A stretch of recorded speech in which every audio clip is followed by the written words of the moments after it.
Então, boa noite mais uma vez. Sejam todos bem-vindos a essa primeira edição do Café Teológico. Então, esse primeiro Café Teológico nós teremos um grupo de estudantes do Mondonho sobre o tema Universidade e Teologia. O professor Domingos Mondonho é sacerdote jesuíta, é mestre em História da Igreja pela Pontifícia Universidade Gregoriana de Roma, é professor de História do Cristianismo da Faculdade Jesuíta de Filosofia e Teologia, FAS, em Belo Horizonte, Minas Gerais, na Faculdade de São Bento, aqui em São Paulo, e no Museu de Arte Sacra, também aqui em São Paulo. Tem diversos livros publicados pelas edições Orola, entre eles História da Igreja na Antiguidade, O Cristianismo na Idade Média, História e Teologia da Espiritualidade, e o mais recente, Os Expulsos Voltaram, os jesuítas novamente no Brasil, 1852 e 1874. Então recebemos agora com nossa salva de palmas o professor Domingos Mondonho.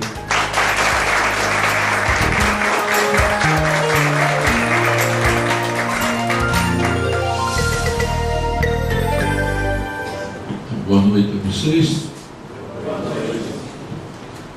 Aqui sobre a proteção e a inspiração de São José de Anchieta, que também em suas cartas dizia muitas vezes, da dificuldade de se encontrar alimentos, ou então a dificuldade que eles estavam passando, e de vez em quando algum índio ainda trazia uma caça que ele conseguiu, ou então alguns peixes que ele conseguiu pescar, no tempo em que o rio Tietê ainda era navegável e também tinha peixe, né?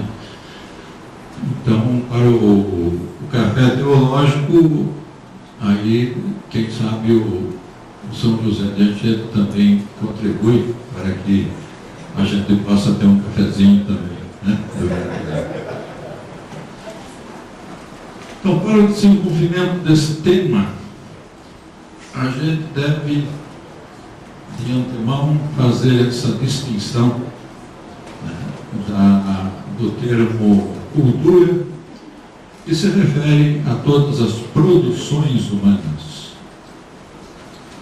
Essas produções podem ser a nível pessoal, pode ser social, né, em termos políticos, econômicos e também em termos mais intelectuais, que geralmente nós identificamos cultura como sendo essa parte mais ligada à intelectualidade.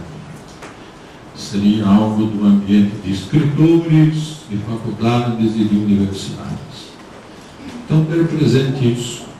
Quando eu disser a cultura, aqui nós estamos nos referindo a essa parte mais específica, que é o cultivo do saber, o saber intelectual, né? Essa busca de compreensão e essa busca de explicação daquilo que se refere, tudo que se refere à vida humana. Aí também o fator de ser contra a cultura, tudo aquilo que impede ou não contribui para o desenvolvimento do ser humano. Então é algo que vai o deixando estagnado, ou mesmo, como somos seres históricos, temos a possibilidade também de regredir. Então a cultura é feita não somente da manutenção do presente, como da inovação, mas infelizmente também temos regressão.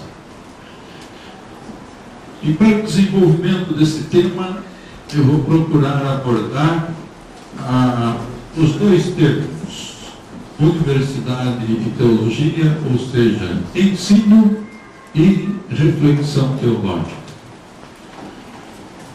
Resumindo, e vendo o relacionamento entre os dois, porque a partir da Idade Média, né, criou-se um nexo muito profundo entre teologia e universidade. Aliás, a universidade é uma luz tipicamente da Idade Média e uma luz, uma realização tipicamente cristã. Não há por que ficar querendo tirar os fundamentos cristãos desta realidade que foi inspirada na sua fundação, no seu desenvolvimento, foi inspirado justamente pelo cristianismo. É uma inovação cristã dentro da história humana. E vai conhecer, a partir do século XVIII, uma cisão. É por isso que nós temos, hoje em dia, a existência de faculdades teológicas desligadas do ambiente universitário. E é por isso também que nós vamos ter iniciativas episcopais de querer proteger os seus pupilos para que eles não se contaminem com a cultura moderna. Então vamos fundar os seus institutos próprios, as suas escolas, com esse intuito realmente de preservar e de não ter contato.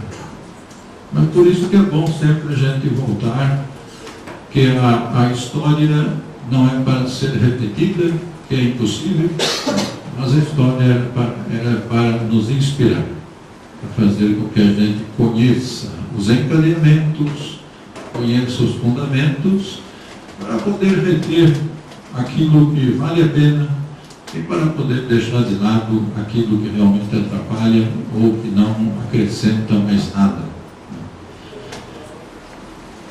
Então devemos ter presente que na antiguidade, o ensino, especialmente dessa arte de ler, de escrever, dessa arte de refletir, que depois passa a ter uma expressão especial na própria filosofia, é algo que é cultivado, seja de forma autodidata, ou então algo que é cultivado dentro de uma escola de pensamento, dentro de uma escola de ensino. Nessa época surge o pedagogo. O pedagogo não era o orientador educacional do momento, mas o pedagogo era alguém que conduzia a criança, conduzia o aluno até a escola, até o mestre. É por isso que Clemente de Alexandria escreve a obra Pedagogo nesse sentido. Ele, do século III, vai dizer: Cristo é que é esse pedagogo, ele nos conduz à verdade, ele nos conduz à sabedoria. Então, nessa época, o termo também teologia, especialmente no contexto dos escritos e das poesias ou dos mitos de Homero e de Hesíodo, nós estamos ainda no campo grego. A palavra teologia, ela significava a maneira de escrever, a maneira de compor desses autores. Então, o significado original da palavra teologia remetia a essa maneira de pensar e a essa maneira de compor que os escritores tinham a respeito dos mitos. E o mito, hoje, há uma valorização deles, porque, afinal de contas, mesmo que sejam imaginativos, eles procuram responder às realidades humanas mais profundas, procuram encontrar um sentido para essas realidades. Então, inicialmente, ele surge como essa maneira de pensar, de compor ou de narrar os mitos. Posteriormente, o vocábulo aparece em Aristóteles, já no âmbito da filosofia, nesse âmbito da superação, deixa de lado a imaginação para concentrar-se muito mais na razão, buscar com a razão pensar o mundo. E para Aristóteles divide a ciência entre a matemática, a física e a metafísica. Então, a matemática como sendo essa ciência teorética, a física, o conhecimento desse mundo, e a metafísica, o mundo suprassensível. E nesse mundo suprassensível, Aristóteles identifica a teologia como sendo uma forma de metafísica. É por isso que isso vai ter bastante influência nos escritores cristãos, que vão buscar, especialmente na metafísica de Aristóteles, muita inspiração para falar de Deus. Então, a metafísica identifica-se com a teologia. Ela faz parte da metafísica. Posteriormente, no grupo dos estoicos, então esses filósofos que vão procurar justamente a maneira de viver conforme a natureza, reconhecendo a razão do cosmos. Então, para os estoicos, teologia significa a razão que explica os deuses. Então, estamos no mundo politeísta. Então, essa razão, a parte racional que vai procurar descrever, o que vai procurar se investigar a respeito dos deuses.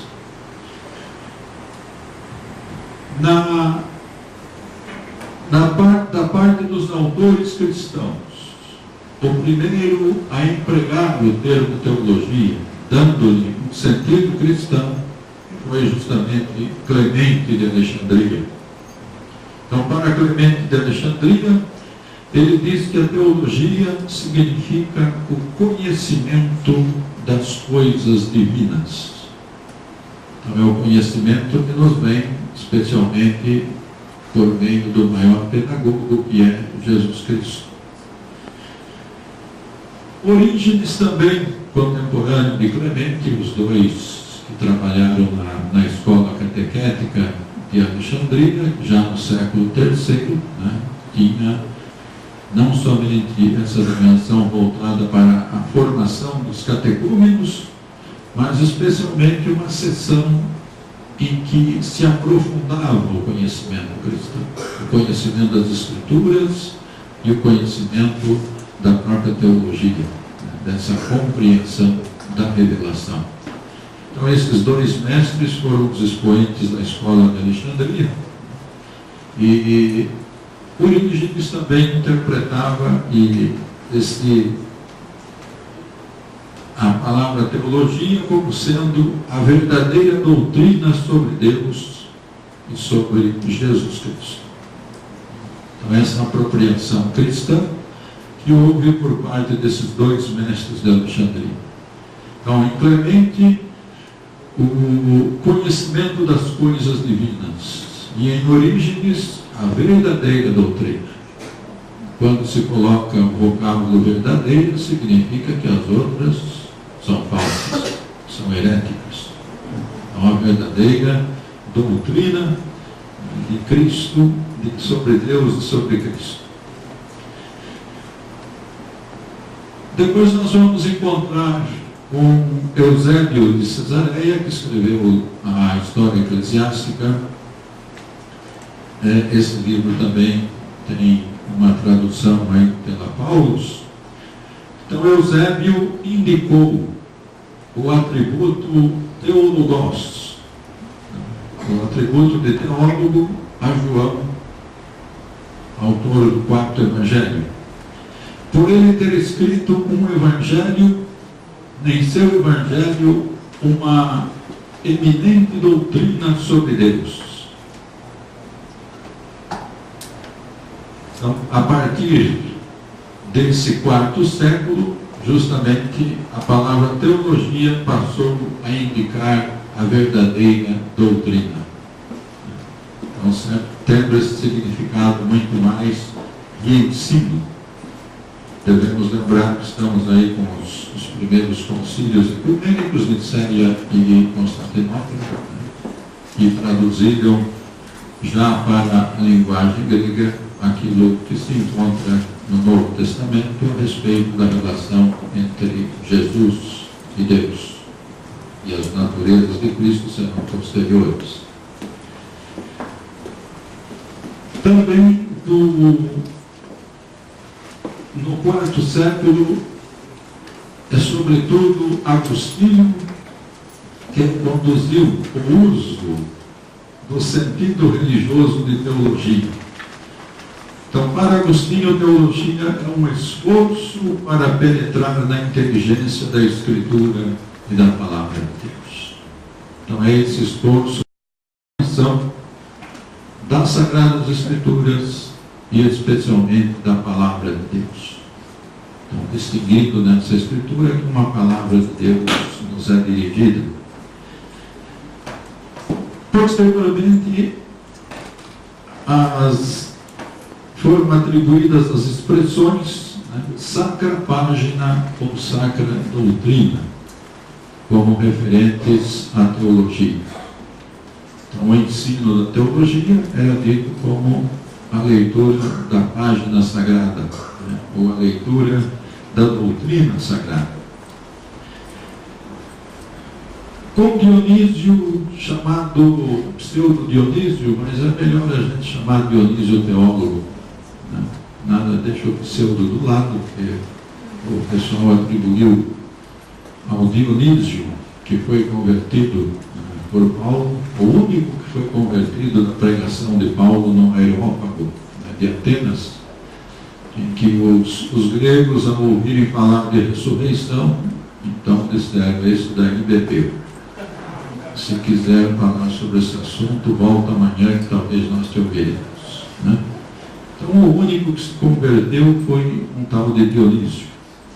E para esses escritos, que correspondem muito mais a escritos do quarto e do quinto século, então o corpus dionisíaco, Dionísio distingue duas formas de teologia.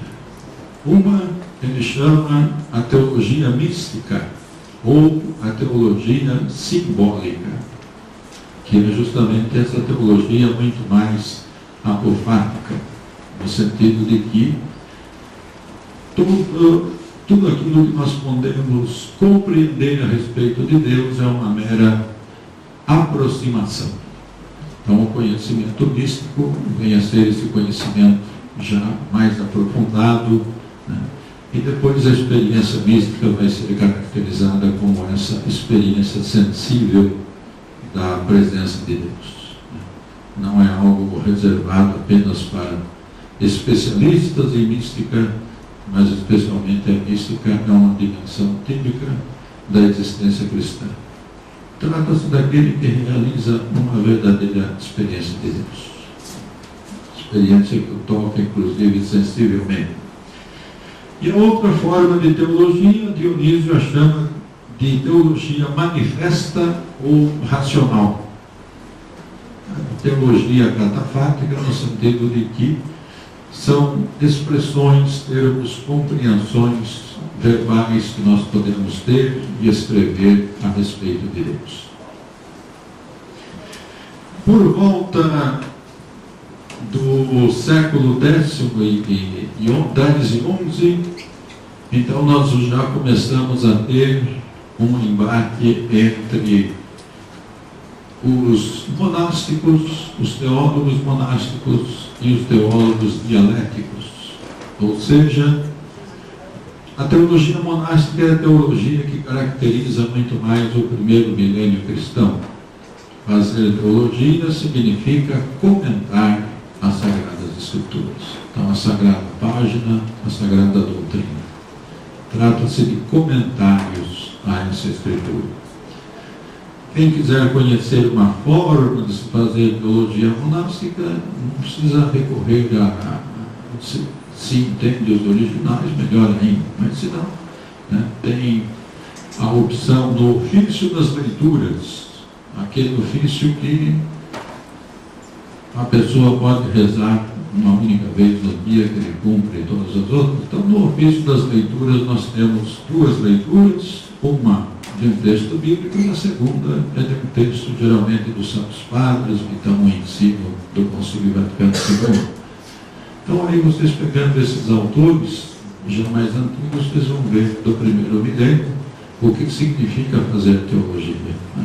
Você parte de uma frase da Escritura, ou então você vai comentando a respeito de algum acontecimento, algum evento, e logo crava uma frase da Escritura, né? Porque assim diz Paulo, né? Porque assim diz a carta de João. Então, essa forma de teologia monástica, ela encontrou, digamos assim, as últimas resistências com a figura de São Bernardo.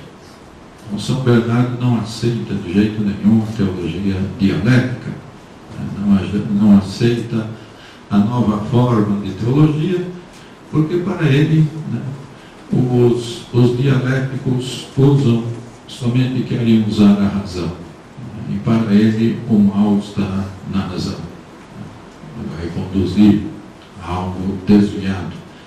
Ao passo que a leitura direta da Sagrada Escritura é essa que deve ser a forma, né, de se fazer teologia.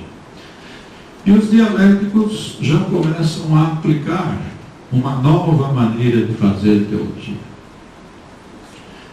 A partir dos escritos aristotélicos, daquilo que foi a herança de Aristóteles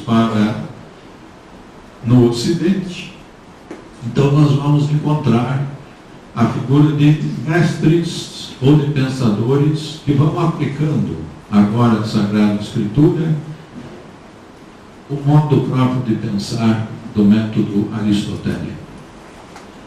Então nós vamos ter, especialmente com Anselmo de Aosta, há um outro Anselmo que é Anselmo de Laon, mas esse que foi mestre de Abelardo dizia que ele parecia um fogo que está dentro de uma casa, né? Ele falava muito bem, mas de forma desconexa e que ninguém entendia. Então é como um fogo que está numa casa que daqui a pouco vira uma fumaça danada, você já não enxerga mais nada, né? E não estranhe que Abelardo é um sujeito extremamente crítico e muitas vezes cáustico, mas sem dúvida nenhuma foi o iniciador da forma de se fazer teologia como ciência. Sem dúvida nenhuma cabe a ele. Então Anselmo de Aosta, ele quer encontrar um meio termo, ele quer chegar a um equilíbrio entre a teologia monástica e a teologia dos dialéticos. É por isso que ele profere esse que vai ser o lema de sua vida: Quero intelligere ut credam, sed credo ut intelligam. Ou seja, eu procuro entender para crer, mas também eu procuro crer para poder entender. Então esse equilíbrio que ele faz entre a inteligência da fé e o ato da fé. Então a fé remete muito mais a essa confiança, a essa acolhida da revelação, mas essa revelação pode ser compreendida, ela pode ser explicada em termos racionais. Então os dois polos são muito importantes para Anselmo de Aosta: a intelecção e a fé. É esse binômio entre fé e razão que continuamente nós vamos ter de refletir sobre ele. A fé não se reduz à razão, mas também a fé é racional. Que nós somos racionais. Deus nos criou com a capacidade de entender. Ele não nos revelaria coisas que não pudéssemos entender, que a gente não poderia entender. E o primeiro a realizar a passagem de uma teologia compreendida como página sagrada, sacra página, para a teologia ciência, então esse daqui realmente foi o mestre Abelardo. E para chegarmos até o mestre Abelardo, devemos levar em consideração que a última faculdade ela foi fechada no ano de 530 pelo imperador Justiniano. O último resquício considerado pagão na antiguidade foi uma escola. Alguns livros chamam de universidade, mas não vamos olhar para a antiguidade com os olhares que nós temos hoje. Era uma escola de filosofia. Sendo uma escola grega, né? Então o imperador Justiniano não queria saber de nada pagão. Fecha a escola. Então foi a última escola considerada pagã, não cristã, na antiguidade. A partir daí começa uma nova fase, em que, é claro, no Ocidente, os reinos, o Império Romano foi subdividido em vários reinos. Alguns reinos cultivam esse interesse pela cultura romana, pela cultura dos clássicos, mas para nós cristãos é sobretudo a figura de Boécio, um filósofo que vai, inclusive no fim da vida dele, ser falsamente acusado de traição ao rei Teodorico, dos ostrogodos, e na prisão, durante 2 anos preso, ele vai escrever o Elogio da Filosofia. O pobre homem sabia que ele já estava condenado, então o que ele vai fazer? Vai escrever sobre as alegrias da filosofia, né? E ele foi o responsável por ter transmitido para o Ocidente os principais conceitos aristotélicos, e especialmente a lógica de Aristóteles, ou seja, a coordenação do pensamento. O pensamento organizado, o pensamento sistemático. Então esses elementos vão sendo aproveitados e nós vamos ter no ressurgimento carolíngio, por volta de 790 a 840, onde especialmente o imperador francês vai fazer questão de cultivar uma escola. E como ele não tinha homens cultos no seu reino, ele vai importar. Importa professores da Itália, da França, especialmente da Inglaterra, e aqui é que surge o personagem Alcuino de York. Então, Nova York ainda não existia, gente, coisa já da nossa época. Alcuino de York, que vai justamente organizar os estudos. Então, é um renascimento que acontece, isso porque o estudo se concentrava então nas escolas. É claro, as escolas monásticas, as escolas catedrais e as escolas paroquiais. Se tiver algum pároco aqui presente, não me leve a mal, mas seria uma boa coisa que ele se interessasse por fomentar uma escola paroquial.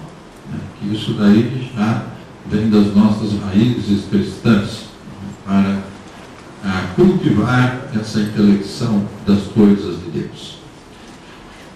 Então nós tínhamos a escola monástica, que era justamente a escola para a formação dos monges. O monge, para participar do coro, ele tinha de saber ler. Então ele tinha, depois de aprender também a cantar o salmo, mas essas escolas objetivavam o ensino da leitura e também o cultivo daquilo que era considerado como a herança do mundo antigo. Nesse sentido, os mosteiros beneditinos são beneméritos em toda a história do Ocidente, por terem conservado, através da conservação de livros e da cópia de manuscritos, eles conservaram essas raízes clássicas, esses clássicos da literatura grega e da literatura latina. E é claro que o monge, para saber ler, como o latim da época não conhecia, ele tinha de aprender o latim, que é a língua litúrgica e a língua do ofício. Ao mesmo tempo, o latim da época, ele não tinha nenhuma pontuação. Então é claro que, por isso que a leitura vem a ser uma ruminação, é uma ruminatio, que ele tem, muitas vezes à noite, apenas com a vela, ainda ele tem de decifrar um pouco o que está escrito sem pontuação. E os copistas não tinham muito momento para parar, então eles iam de forma cursiva. E até em relação a isso, existe, embora aplicado inadequadamente, porque uma pitonisa ia traduzir o seu oráculo por meio da língua grega. Mas então era o que os mestres ensinavam, às vezes ensinavam sobre o latim, que por causa de não entender a pontuação, né, um rei se deu mal. Ele estava para guerrear, e aí ele mandou consultar a Pitonisa. Então o oráculo veio: Ides redibis non mororeis. Irás, voltarás, não morrerás. Foi assim que o rei entendeu. Ele foi para a guerra e levou chumbo. Aí então foram tirar satisfação com a Pitonisa, mas se você disse que ele não morreria, vocês não entenderam a pontuação. Aqui está: irás, interrogação, voltarás? Não, vírgula, morrerás.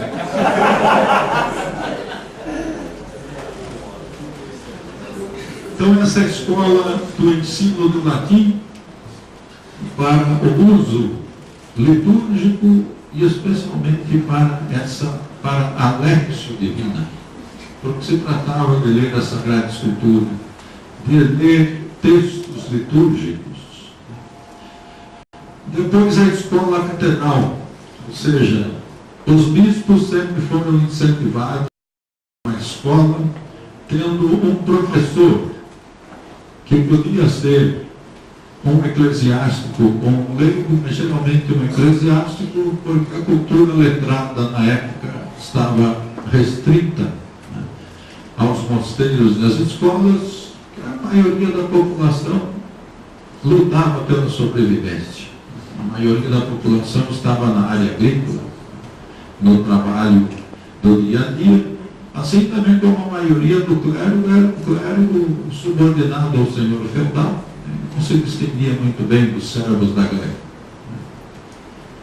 E nas escolas catedrais, então, havia a figura de um professor, aquele que vai ensinar a ler a Sagrada Página. Se tratava justamente de uma forma de fazer teologia. E algumas paróquias também, nós tínhamos as escolas paroquiais. Por isso que nós temos essas três formas de escolas que predominaram até o século XI. A partir do século XII, com a retomada da vida urbana. Então estamos no século que precede especialmente essa referência para nós, Francisco de Assis. De fato, nesses séculos nós tivemos a retomada da vida urbana, a retomada da vida comercial e especialmente a retomada da indústria artesanal. Então nós temos uma efervescência industrial comercial e que vai ter também a sua correspondência numa efervescência de escolas. Agora, escolas que são mantidas por professores leigos ou eclesiásticos. E aqui já começa também o ofício do professor receber por esse ensino. Então são iniciativas particulares e que ao mesmo tempo eles vão retomando esse interesse pela cultura clássica. E aqui vai acontecer algo extremamente importante para a vida intelectual da Idade Média, que vai ser a retomada dos escritos de Aristóteles no Ocidente. E um fator interessante, daí é que nós vemos a importância que nós vamos tendo das comunidades cristãs, é que o aristotelismo chegou ao conhecimento dos árabes justamente pelos cristãos sírios. Os cristãos sírios é que conservaram os escritos aristotélicos e foram os cristãos sírios que transmitiram esses escritos para os árabes. Então nós vamos ter especialmente duas cidades símbolos dessa cultura árabe em que Aristóteles é estudado e Aristóteles ajuda a compreensão especialmente da parte referente a Deus.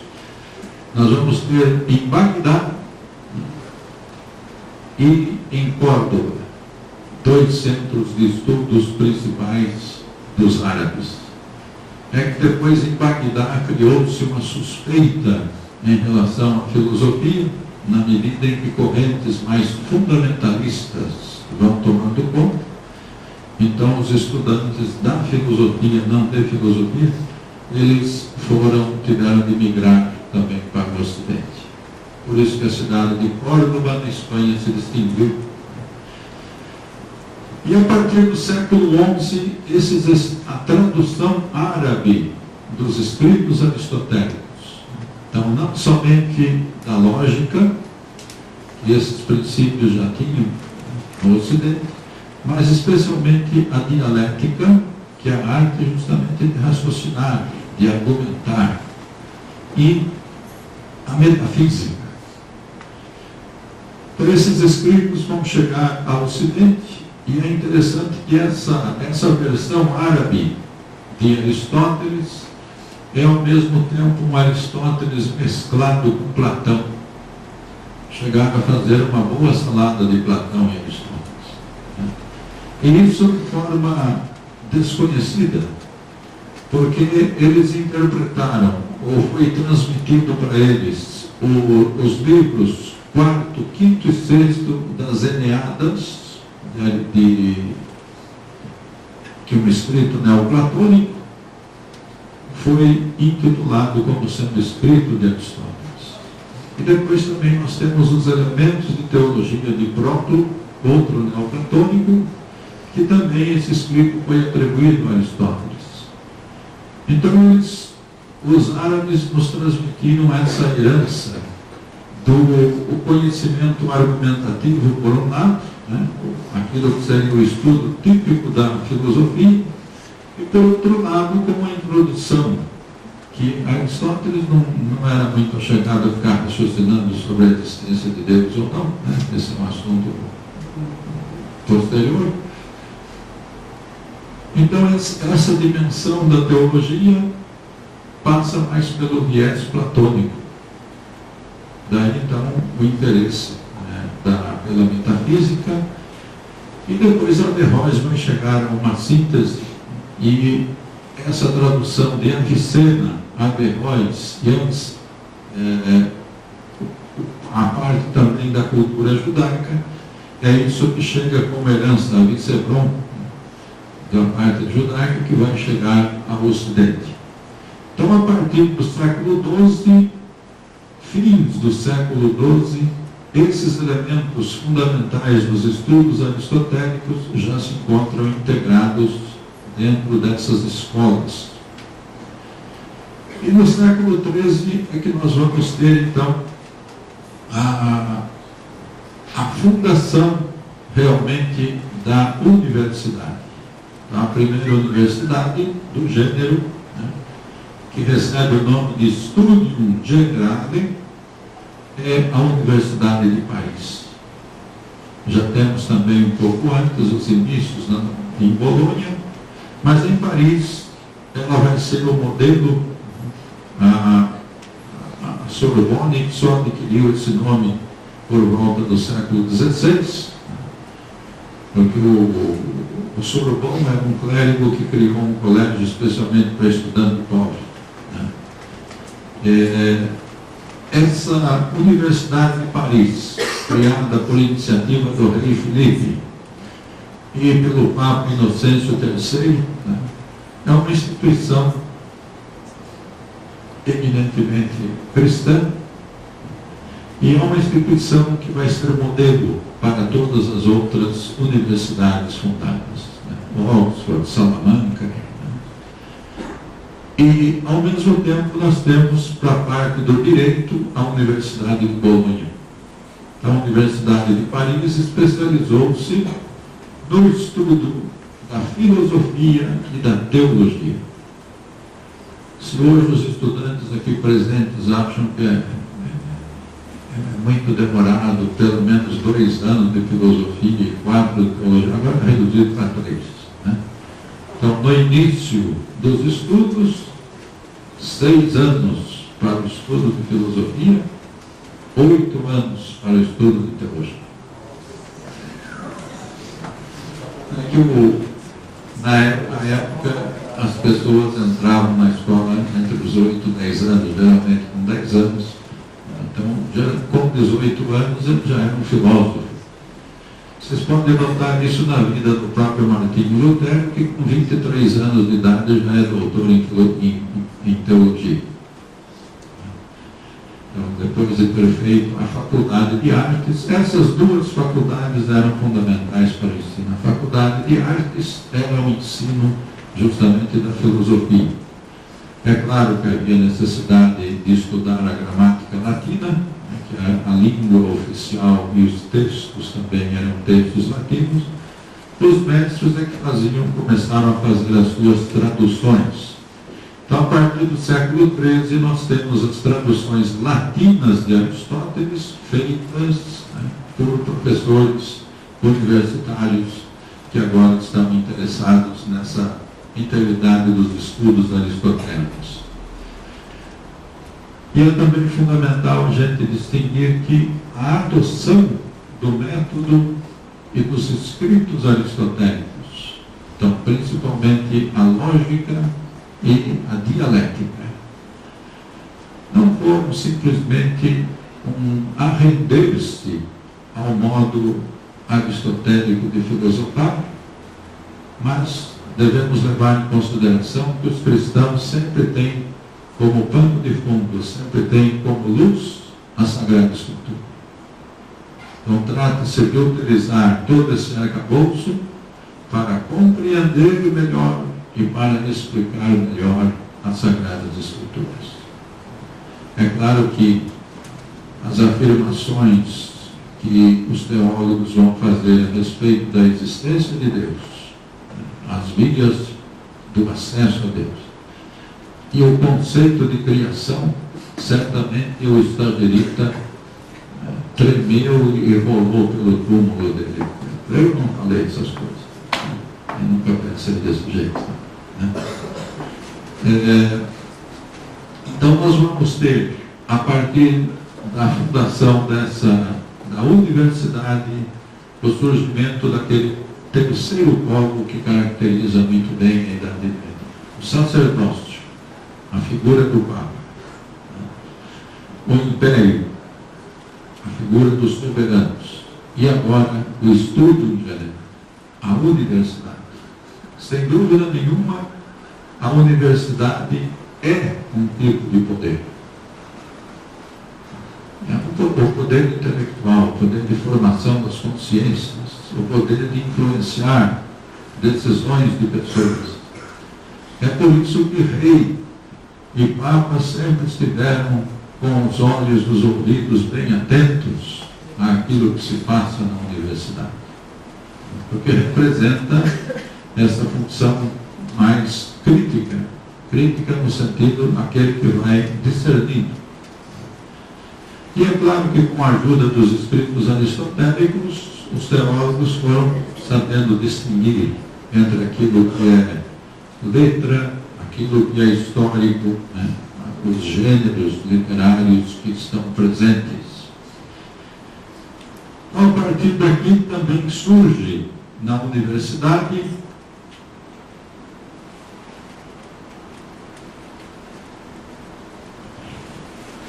uma nova maneira de fazer teologia, que é justamente a teologia escolástica.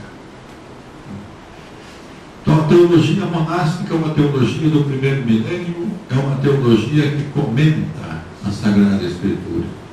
Não existe uma crítica em relação à Sagrada Escritura.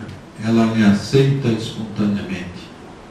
Se trata de compreender com os instrumentos que se tem.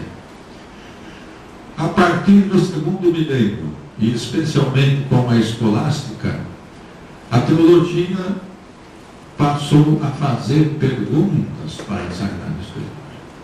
Essa é a grande mudança.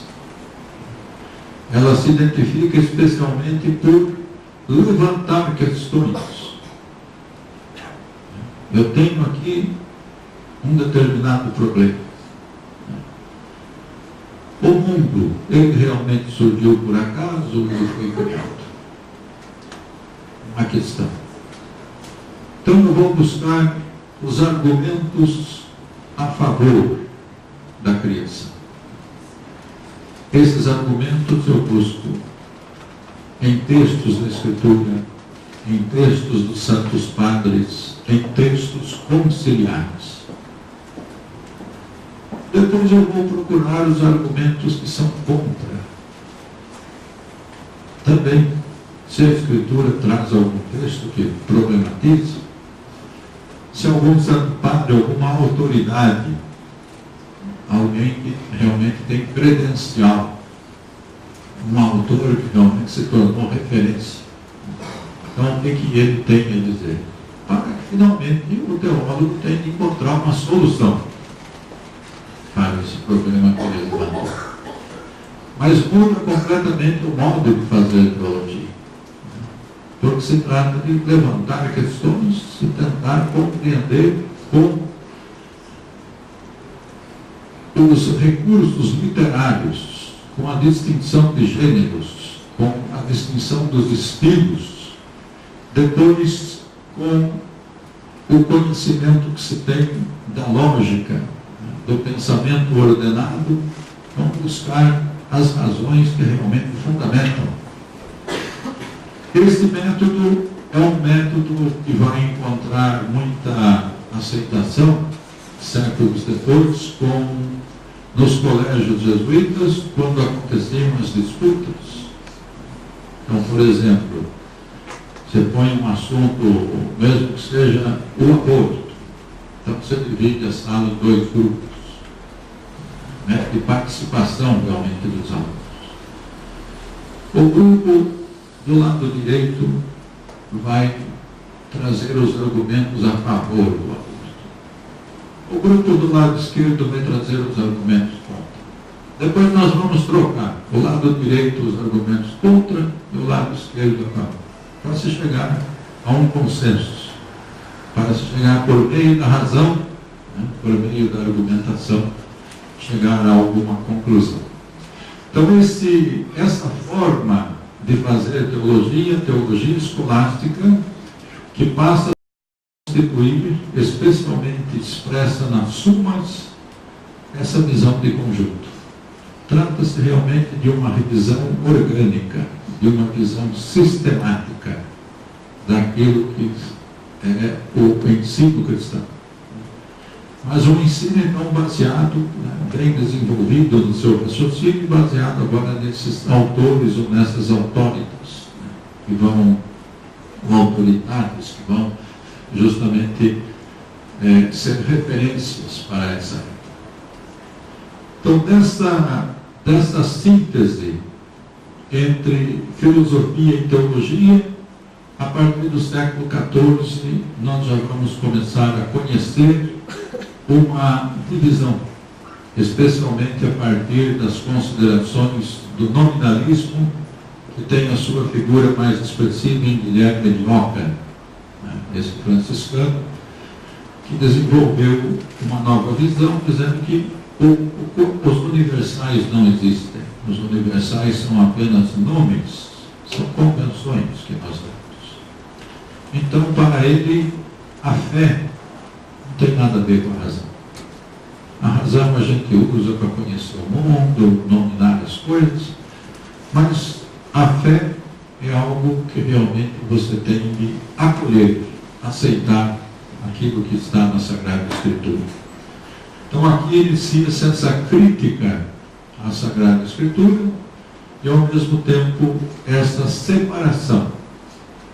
Os escolásticos, Tomás de Aquino, Boaventura, especialmente Duns Scotus, que faz uma verdadeira dissecação do que seja filosofia e teologia, eles mantêm essa unidade. Reconhecem que a razão é limitada, mesmo Abelardo.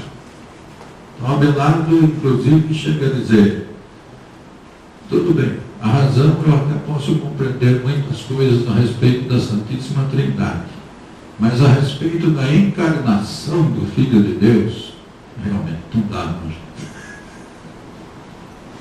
Não dá para pensar como é que o Filho de Deus se encarnou. Quer dizer, não, a nossa razão não chega a compreender. Então ela tem um limite. É aí que é necessário justamente a fé, não como algo alheio à razão, mas como algo que supera. Esses escolásticos reconhecem esses limites da razão, mas ao mesmo tempo enaltecem o seu valor como forma de compreensão, como forma de inteligência da fé. Posteriormente, nós vamos ter então, a partir do século XVIII, essa separação, esse distanciamento cada vez mais profundo do pensamento católico, do pensamento cristão, em relação agora ao iluminismo. Inicialmente, autores participam da enciclopédia de Diderot, mas depois o Papa já começou a olhar com olhos suspeitos e, por fim, acabou proibindo a participação de teólogos e filósofos cristãos na enciclopédia. Então, a partir do século XVIII, infelizmente não vamos ter assim teólogos de destaque para poder enfrentar essa questão, mas especialmente no século XIX, com a figura de Pio IX, é que nós temos esse distanciamento maior da Igreja em relação ao mundo moderno com suas aspirações. A partir disso é que nós vamos entender o porquê que João 23 sentiu a necessidade de reaproximar-se do mundo moderno, compreender esse mundo e ver que nós não estamos chamados a ficar fora dele, né? Mas dentro dele é que nós devemos ter essa presença da boa nova de Jesus Cristo. Então, a partir desse século XIX e no XX, nós vamos tendo que a teologia acabou se afastando do ambiente da universidade. Ou, como no caso, claro, da Sorbonne, estava falando com alguns no início, que justamente os 10 considerados fundadores dos jesuítas foram mestres formados em Paris, e a Companhia de Jesus nunca pôde ensinar em Paris. Que o clero que controlava a universidade e depois o parlamento não permitia, que os jesuítas traziam doutrinas perniciosas, e principalmente no ambiente em que os jansenistas estavam presentes.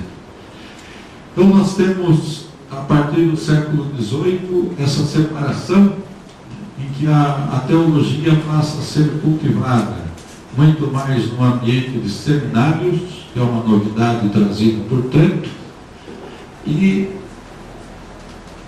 esse ambiente universitário às vezes se torna hostil à teologia. E especialmente por causa da mentalidade moderna, em que o lema fundamental é a autossuficiência da razão. Então, a razão, a ciência e depois a técnica, elas podem responder por tudo. Essa era a pretensão positivista, e tudo seria explicado pela ciência. E a ciência acabou se desenvolvendo e se ramificando tanto que já não se encontra mais ponto de união, né? Então, nesse sentido, por parte também da hierarquia, vão ter essas iniciativas de perceber que o ambiente universitário pode ser um perigo, ou pode desencaminhar vocações. Isso é algo que a gente pode, de fato, refletir. Se verdadeiramente é uma vocação, eu acho que seria difícil desvirtuar, né? Se a pessoa tem essa convicção. E é exatamente uma convicção baseada naquilo que nós chamamos na experiência de Deus. Não apenas que ele invocou, resolveu ser padre, né? Então vai lá estudar. E depois vê, não era bem isso aquilo que eu queria, né?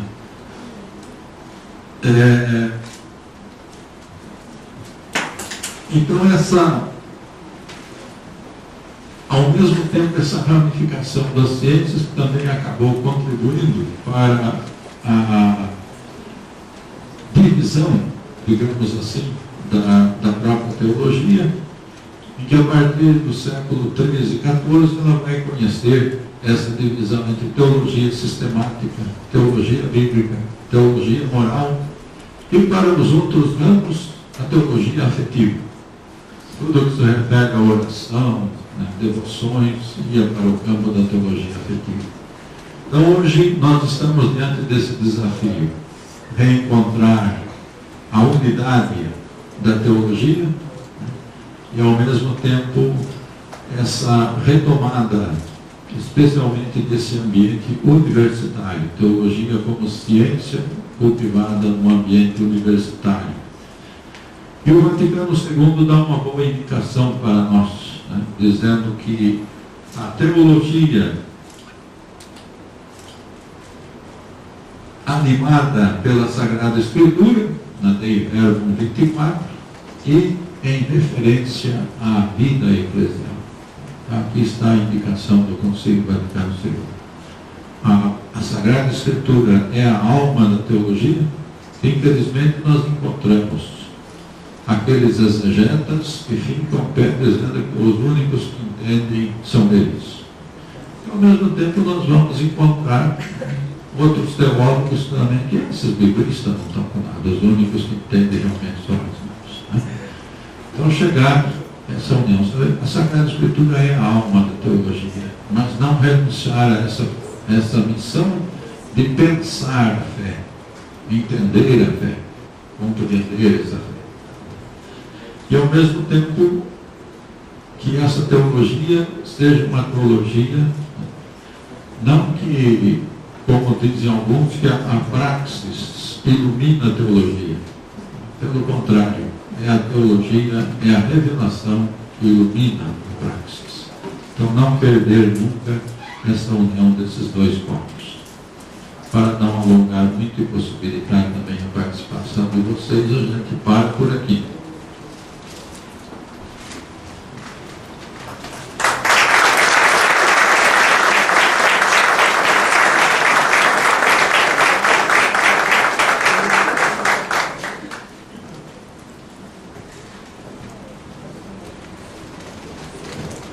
Nesse momento, as perguntas que se podem vir aqui na frente, um pouco.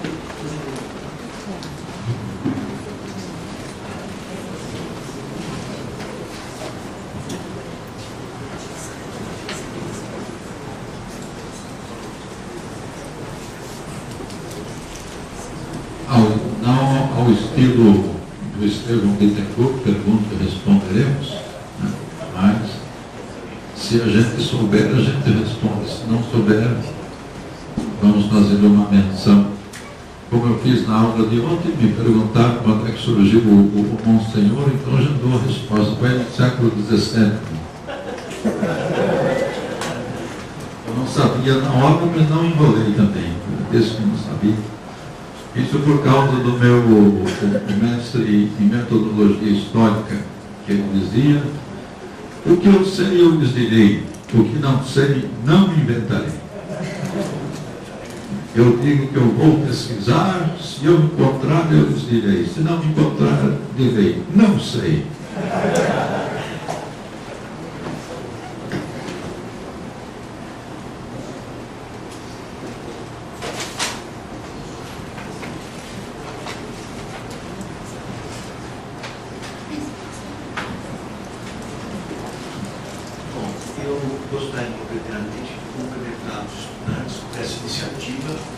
Belíssima, uma noite problemática como essa, tantos de vocês que estão aqui, alguns talvez até sem jantar, e isso é uma coisa muito bonita, e não ficar sem jantar, mas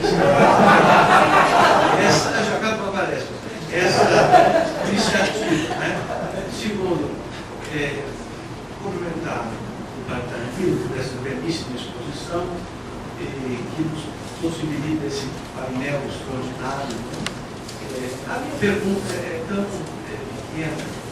Por favor, que os reis, os papas estavam de olhos na universidade.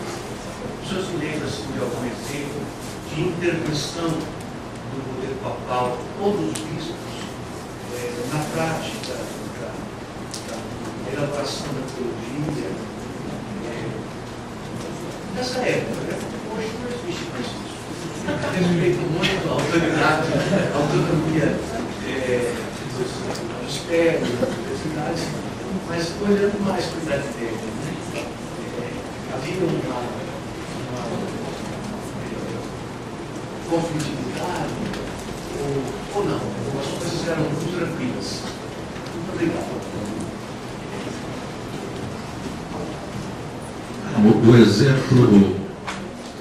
O exemplo mais típico foi justamente a condenação de Tomás de Aquino. Tomás de Aquino foi condenado por utilizar o método aristotélico, né? Então essa condenação, eu não estou lembrado de memória o Papa dessa condenação, né? Mas veio justamente por um instrumento pontifício em 1270. É claro que depois, nessa época de 50, 70, correspondeu um pouco a essa resistência à adoção do método aristotélico.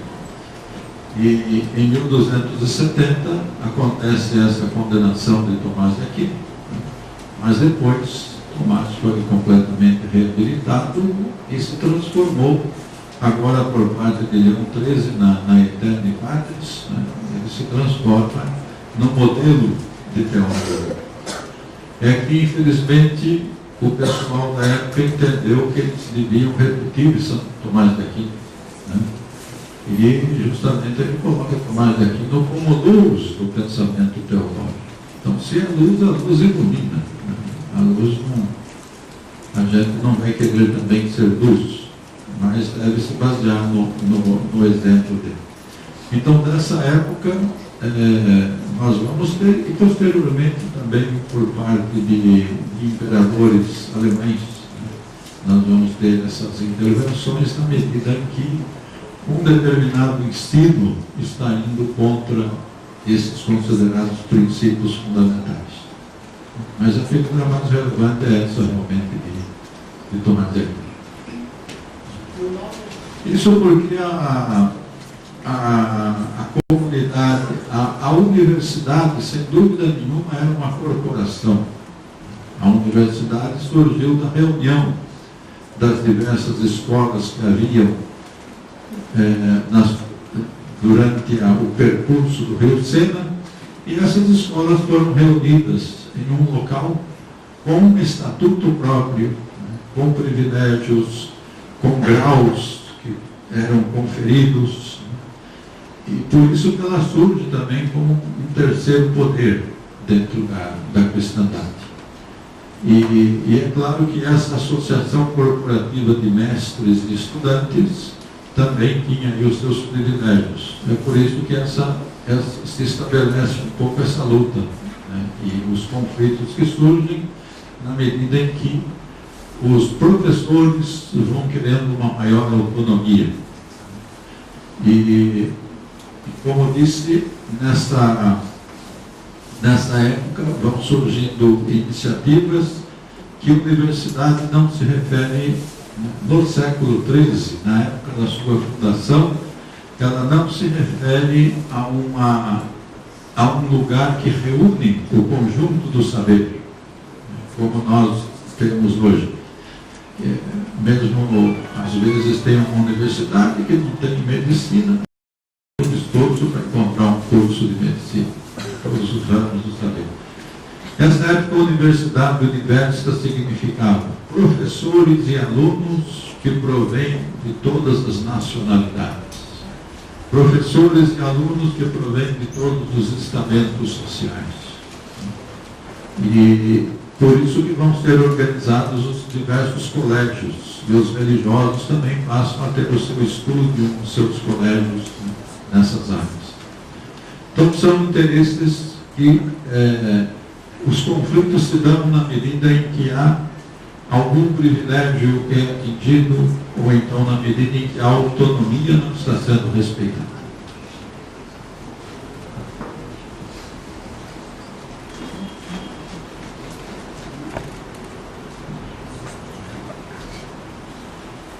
Em relação ao sistema universitário, Uma coisa interessante e que hoje ainda persiste é a questão da autonomia universitária, que eu acho que vem lá bem decorrente da questão das isenções que eram dadas às universidades, a isenção concedida pelo Papa.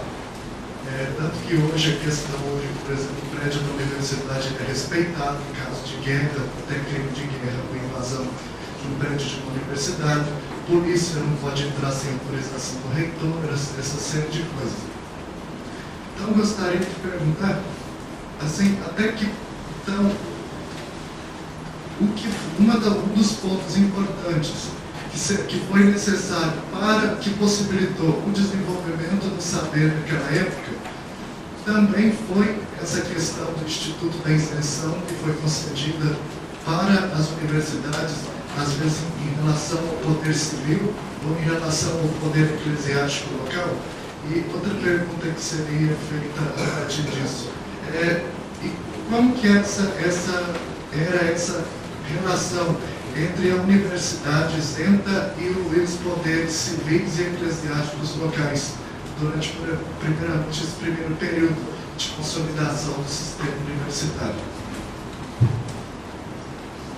Então, desses inícios, nós vamos encontrar que de 41 universidades do século XIV, 31, de 44, 31 são de direito pontifício. Então, as universidades eram isentas do poder episcopal, porque elas dependiam imediatamente do Papa. E, ao mesmo tempo, essas universidades procuravam uma independência, principalmente em relação ao poder civil. O zelo, justamente por essa autonomia universitária, para a sua forma de organização e especialmente para a forma do ensino. E devemos considerar também que, em relação à forma de ensino, esse encontro da revelação com o aristotelismo, assim como tinha acontecido em Alexandria, da revelação com o neoplatonismo, desse encontro, aí nós vamos poder perceber especialmente esses 4 conceitos fundamentais, que são conceitos tipicamente judeu-cristãos, que é justamente o conceito de Deus, então a existência de Deus, o conceito de criação, que se estabelece, muito desenvolvido por Santo Tomás, e especialmente esses 2 conceitos fundamentais. Por incrível que pareça, isso está desde o início da era cristã, mas a gente recai muito no oposto, os conceitos da pessoa e liberdade. O conceito de pessoa é um conceito em que a filosofia grega não conheceu ou não desenvolveu bem. É um conceito tipicamente judeu-cristão. A pessoa é vista como a unidade do ser humano, que não tem corpo, alma e espírito, mas que é corpo, é alma e é espírito.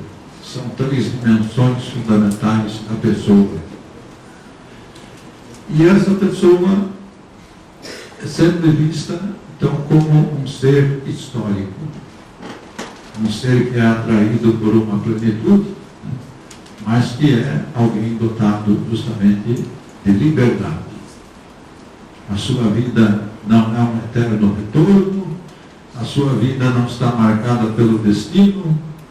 Se alguém que acredita em horóscopo, me desculpe, não existe destino para o pensamento judeu-cristão, mas existe sim a finalidade da criação. Então é a valorização da liberdade humana.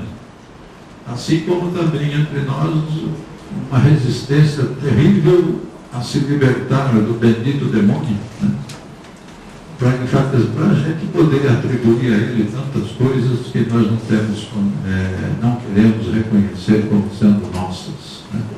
Então, nesse sentido, a gente não deve ter vergonha nenhuma de ser cristão e de ter fundado universidade. para poder pensar na fé. Porque justamente nós temos uma herança aí que não precisa tirar chapéu para ninguém.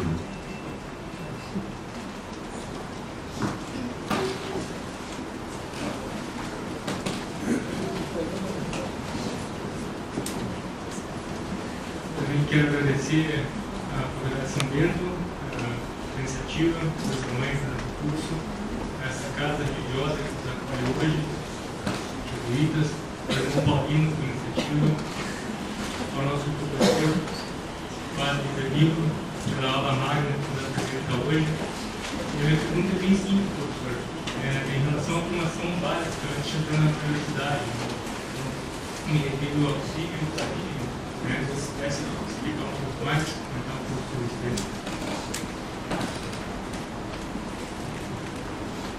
O trívio e o quadrívio já foi instituído por Alcuino de York, né? Então, no século IX, começo do século IX. Então ele dividiu os estudos em trívio, gramática, retórica e dialética. O trívio, gramática para você saber o latim, saber ler e escrever, né? Depois a retórica para saber pensar no latim, e a dialética, que é a arte já mais elevada da argumentação. O quadrívio, então aí já é o estudo da álgebra, da geometria, da astronomia e da música. Por isso que vocês não precisam ficar admirados, que nós temos muitos cristãos que são astrônomos e cientistas naturais, que são pessoas que realmente procuram, são interessadas ou curiosas para conhecer não somente a nossa fauna, a nossa flora, mas também interessadas em saber o que se encontra aí pelo espaço. Naquele tempo ainda pensavam que o mundo fosse plano, né? E o céu estivesse lá em cima. Como agora, como alguns ainda têm dificuldade para acreditar ou para aceitar que nós tenhamos chegado até a Lua. Como a gente não vê daqui, né? Não vê nada daqui de baixo, como é que pode ter chegado a Lua? Né? Mas, talvez a gente possa brincar dizendo que eles estão do outro lado da Lua, né? Não dá para ver. Então essa é a forma de organização dos estudos, e esses estudos eram os estudos considerados como fazendo parte dos estudos básicos, né, ou daquilo que se chamava de as artes. Então, as artes se referiam a esse estudo. E a teologia já era um estudo, né, posterior ou superior, ou mais escolástico. Mas ainda não, essa parte está muito misturada.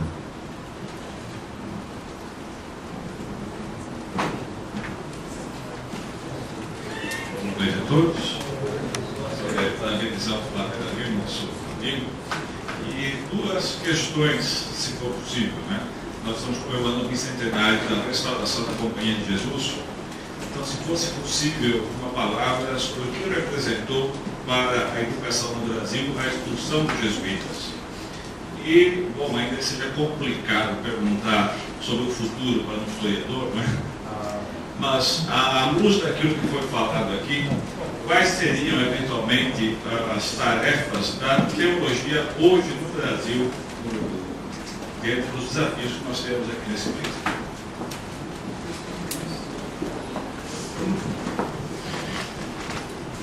Bom, em termos de restauração, um dos motivos para a expulsão dos jesuítas é que, de fato, o jesuíta detinha o monopólio educativo. Em Portugal, nas colônias, e especialmente nas nações borbônicas, o controle da educação estava praticamente nas mãos dos jesuítas, porque realmente os jesuítas foram inovadores. Eles não inventaram uma nova pedagogia, mas eles foram singulares na fundação de colégios.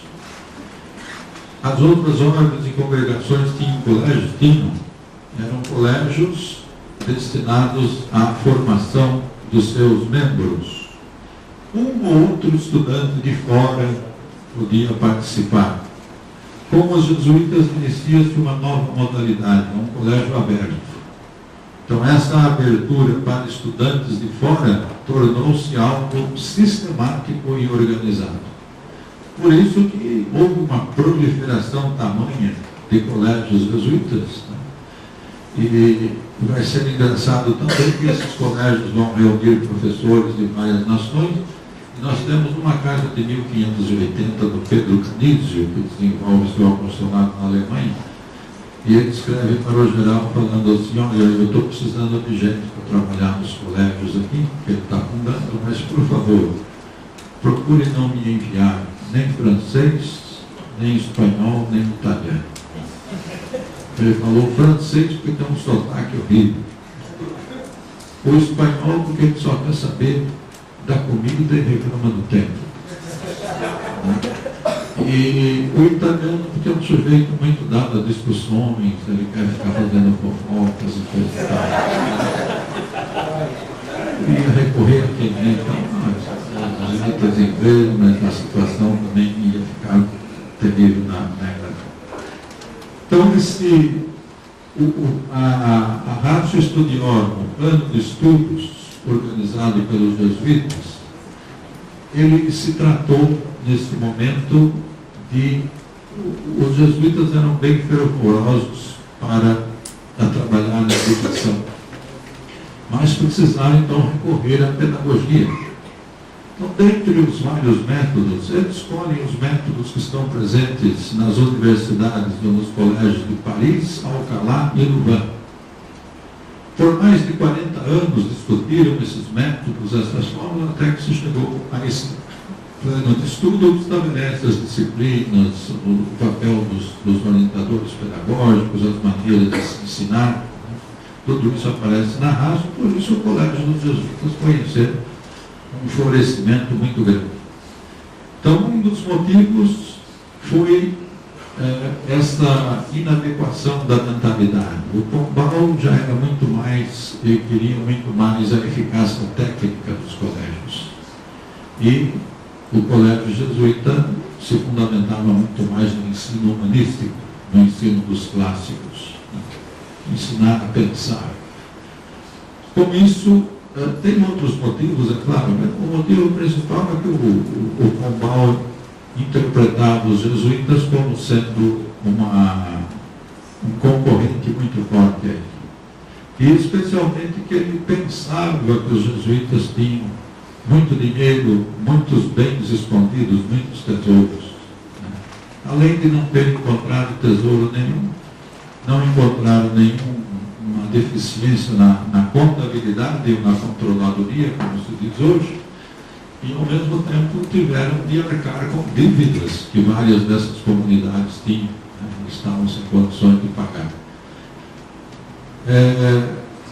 Criou-se, é claro que aí os estudiosos, principalmente na área da educação, consideram que o Brasil teve um atraso de pelo menos 100 anos em termos de educação. E a retomada ou a volta dos jesuítas depois já se trata de um outro contexto, a Ratio já não se aplica mais. E, infelizmente, os jesuítas voltaram muito identificados com as monarquias absolutas, sentiram muita saudade do passado. E com isso, é claro, o funcionamento dos colégios também é bem diferente, porque antes havia uma fundação, o ensino era gratuito. Agora vai estudar num colégio jesuíta, você vai ter que pagar o mesmo que você paga numa faculdade. E não existe fundação. Né? Agora, quanto a essa parte da teologia, eu considero fundamental nós retomarmos essa intuição básica, né, desse relacionamento entre teologia e universidade. Eu sei também que, atualmente, os jesuítas que se formam lá na FAG, na Faculdade Jesuíta de Filosofia e Teologia, além de terem de passar lá uns 6 ou 7 anos num único local, né, que eu considero uma certa perda, mas infelizmente, também foi uma decisão tomada, né, a teologia, nós estudávamos teologia na PUC do Rio de Janeiro. E justamente o Garcia Rubio, que era o diretor, tinha acabado de fazer uma renovação do ensino, dos estudos da teologia, e justamente nessa época os jesuítas deixaram a PUC do Rio e foram para Belo Horizonte. Lá estamos, mas muito mais naquela função que a gente diz do antigo mosteiro, que o pessoal que está interessado em saber alguma coisa tem de se dirigir aos jesuítas, né? Ao passo que a universidade justamente é um local que você pode ter esse relacionamento e você pode também optar pelas áreas. Pessoalmente, sou mais favorável à integração dos estudantes nesse ambiente universitário, ou diretamente nas pontifícias, ou então numa faculdade que realmente cumpra bem essa função de pensar a fé, mas uma fé inserida no nosso contexto. É como nós também somos professores lá do São Bento, não é algo que a gente também deseja estabelecer esse diálogo, estabelecer esse contato com a cultura, porque senão nós estaremos reincidindo no famoso instituto, no famoso seminário. Talvez nós tenhamos algum progresso, mas em termos de evangelização, né, a gente perderia muito. Por isso que a gente deve seguir também essa intuição básica do Concílio Vaticano II. Né? Não temer se aproximar, não temer viver dentro desse mundo, que é nesse mundo que nós somos chamados a ser testemunhas do Evangelho. Se nós não conseguimos testemunhar o fato de que a nossa fé nos realiza, e o fato que nós desejamos também que as pessoas participem dessa nossa realização, dessa nossa felicidade, então nós realmente, a gente pode continuar a ser profeta de desgraça, como dizia o João 23, mas não anunciadores da boa nova. A boa nova, não aquela alegria do povo alegre, alegria, Deus ressuscitou, também ressuscitou, mas eu estou aqui ainda penando. Né? O fato dessa convicção que brota, né, da nossa experiência de Deus, experiência que a gente compartilha. Especialmente na época atual, temos de ter muita atenção a esse diálogo ecumênico, diálogo interreligioso. Né? Diálogo, não como dizia o meu vigário, diálogo é a arte de você convencer o outro a respeito das suas ideias. Não se trata disso. Diálogo supõe justamente a compreensão, a valorização do outro. Não é querer converter o outro, mas reconhecer o que ele tem de bom, o que a gente pode compartilhar com ele. Mas isso supõe que a gente também tenha as nossas convicções profundas, senão, né, não vai haver diálogo, mas absorção. Para haver diálogo é preciso que a diferença continue. Senão, não sei se respondi, mas eu vejo que no nível de atualização, não tanto prospectivo. E aí realmente a tarefa a predição, ou então os juízos de valor não se coadunam com o ofício do historiador. Então o historiador compete assumir, digamos assim, o mistério, ou esses dois mistérios, né, do silêncio do universo e ao mesmo tempo das nuvens da história. E acreditar, como pela nossa fé, que realmente uma plenitude nos antecede e ao mesmo tempo nos atrai.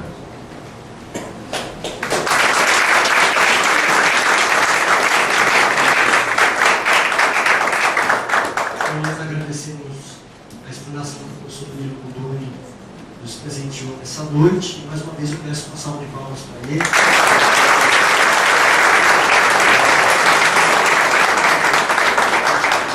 Nós também agradecemos aos nossos apoiadores, em primeiro lugar o Pátio do Colégio do Centro Local, a editora Paulos, o Ministério Jovem da Renovação Carismática Católica, que nos apoia com as mídias sociais, também o Louvor, que é um grupo de jovens que faz cobertura de eventos católicos. Muito obrigado pela participação de vocês e pelo apoio desse projeto. Nós também queremos agradecer as capitais, especialmente os Domingos Amanda, o professor Gabriel Frade, o padre Alexandre, que é nosso professor, que nos orientam e que estão conosco nesse projeto. Aos nossos irmãos da Unisal, do ITESP, aos nossos articuladores da Universidade também do Colegio Paulo VI e os nossos amigos e irmãos também da São Bento, da nossa faculdade, o doutor Camilo, que está aqui apresentando o Abade. Muito obrigado também pela